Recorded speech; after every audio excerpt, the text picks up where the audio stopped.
வளைத்ததுண்டு. சின்னஞ்சிறு வயது முதல் எனக்கொரு மனைவியுண்டு.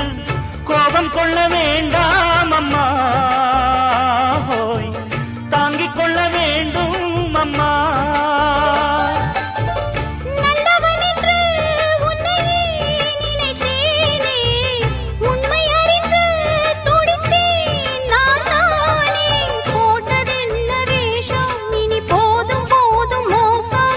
நான் சொன்ன சம்சாரம் எந்தன் சங்கீதம், இதை கண்டு கொள்ள முடியாமல் ஆர்ப்பாட்டமா?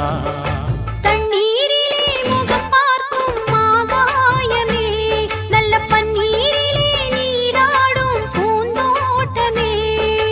இன்னார்க்கு இன்னார்தான் சாமி சொன்னதம்மா, கல்யாணம் வைபோ